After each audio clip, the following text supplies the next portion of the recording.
Hello, नमस्ते, प्रणाम, सलाम। Welcome to Daily Mirror. Bihar में अब औद्योगिक क्रांति ने रफ्तार पकड़नी शुरू कर दी है। अलग अलग क्षेत्रों में निवेश को आकर्षित करने के लिए पिछले साल 2024 में 19 और 20 दिसंबर को पटना में बिहार बिजनेस कनेक्ट का आयोजन किया गया था। इस दौरान अलग अलग क्षेत्रों की अग्रणी कंपनियों के साथ 423 MOU पर हस्ताक्षर किए गए थे, जिसमें कुल 1,80,000 करोड़ रुपए के निवेश शामिल है। अब ये निवेश प्रस्ताव मूर्त रूप लेने लगे हैं। हस्ताक्षर हुए इन 423 MOU में 75% और कुल निवेश मूल्य का करीब 45% राशि यानी करीब 82,584 करोड़ रुपए के निवेश की प्रक्रिया शुरू हो गई है। उद्योग विभाग से मिली जानकारी के मुताबिक सभी प्राप्त प्रस्तावों को दो मुख्य श्रेणियों ग्राउंडेड और नॉन ग्राउंडेड में विभाजित किया गया है। ग्राउंडेड परियोजनाओं का मतलब वैसे प्रस्तावों से है जिन्हें निजी या बियाडा के माध्यम से सरकारी जमीन मिल गई है। इसमें वैसी योजनाएं भी शामिल हैं जो पहले से क्रियान्वित की जा रही हैं।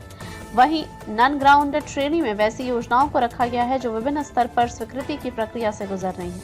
इसमें वो परियोजनाएं शामिल हैं जिनके निवेशक उपयुक्त भूमि की पहचान, परियोजना रिपोर्ट, DPR का अंतिम रूप, आंतरिक अनुमोदन की प्रक्रिया या अन्य परिचालन पक्षों का कार्य कर रहे हैं। कुछ MOU ऐसे भी हैं जिन पर हस्ताक्षर के बाद कोई प्रगति नहीं हुई या कंपनियों की तरफ से कोई आंतरिक कारणों से प्रस्ताव वापस ले लिया गया है। उद्योग विभाग प्रत्येक परियोजना की प्रगति पर सतत निगरानी रख रहा है और सभी संबंधित पक्षों के साथ सक्रिय समन्वय कर रहा है। इससे समयबद्ध प्रगति सुनिश्चित की जा सके। शीर्ष स्तर से निरंतर मार्गदर्शन और समर्थन के साथ इस ऐतिहासिक निवेश में रुचि को ठोस औद्योगिक विकास, बड़े पैमाने पर रोजगार सृजन और समावेशी आर्थिक परिवर्तन में परिवर्तन करने की दिशा में तेजी से अग्रसर है। हस्ताक्षर हुए MOU में ग्राउंडेड MOU की संख्या 317 है, यानी इतने प्रस्तावों को मूर्त रूप देने की प्रक्रिया शुरू हो गई है। इसमें विभिन्न सेक्टर में 82,584 करोड़ रुपए के निवेश की कवायद तेजी से चल रही है। इनमें 11,016 करोड़ रुपए के 53 ऐसे प्रस्ताव हैं जिनके लिए निजी या बियाडा से सरकारी भूमि मिल चुकी है। इसके अलावा 6,794 करोड़ रुपए की 167 परियोजनाएं ऐसी हैं जिन पर विभिन्न विभागों से अनुमोदन मिल चुका है या इसकी प्रक्रिया जारी है।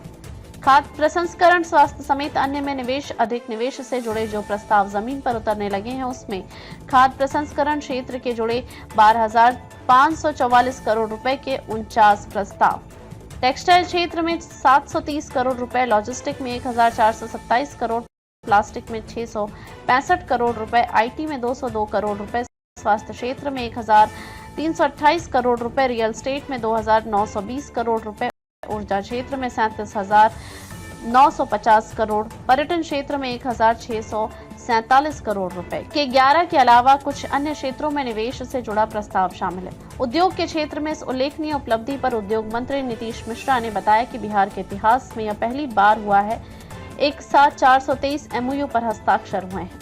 समझौता पत्र पर हस्ताक्षर होने के बाद उद्योग विभाग की टीम लगातार निवेशकों से संपर्क करके इस मूर्त रूप देने में जुटी हुई है। इस दिशा में सतत मॉनिटरिंग की जा रही है। निवेशकों की हर जरूरत का ध्यान रखते हुए विभाग के स्तर पर प्रस्ताव को अमली जामा पहनाने की कवायद निरंतर जारी है। बता दें कि अगर बड़े उद्योग समूहों की बात करें तो अभी हाल ही में Aditya Birla fashion and retail limited group ने बिहार में बड़ा निवेश करने का फैसला किया है, जिसके लिए काम भी शुरू हो चुका है। इसके लिए BIADA द्वारा प्लग एंड प्ले शेड औद्योगिक विकास केंद्र बेगूसराय में 96,000 वर्ग फीट भूमि आदित्य बिरला ग्रुप को आवंटित की गई है, जिसपे कपड़ा बनाने की फैक्ट्री लगाई जाएगी। इसके अलावा हाल ही में रिलायंस ग्रुप की भी बिहार में एंट्री हुई और मुकेश अंबानी की स्वामित्व वाले रिलायंस ने राज्य में 1,000 करोड़ रुपए का निवेश किया है। कैंपा कोला बेगूसराय में 35 एकड़ जमीन पर अपना पहला फैक्ट्री लगा रही है। इस परियोजना में 1,000 करोड़ रुपए का निवेश शामिल है। रिपोर्टों के अनुसार बेगूसराय में यह प्लांट कोला, संतरा, नींबू और ऊर्जा पेय जैसे कैंपा के अलग अलग पेय पदार्थों का उत्पादन करेगा, जिसके लिए जमीन का आवंटन कर दिया गया है। यह factory Reliance consumer products limited द्वारा स्थापित किया जाएगा, जो कैंपा कोला का मालिक है। एक रिपोर्ट के अनुसार बेगूसराय में पेप्सी बॉटलिंग प्लांट के बाद अब यह निवेश कैंपा कोला के पूर्वी और पूर्वोत्तर भारत में अपने विस्तार के आज के लिए बस इतना ही। अगर आपको वीडियो पसंद आया तो इसे लाइक करें, शेयर करें, कमेंट करें और अपने चैनल को सब्सक्राइब करना न भूलें।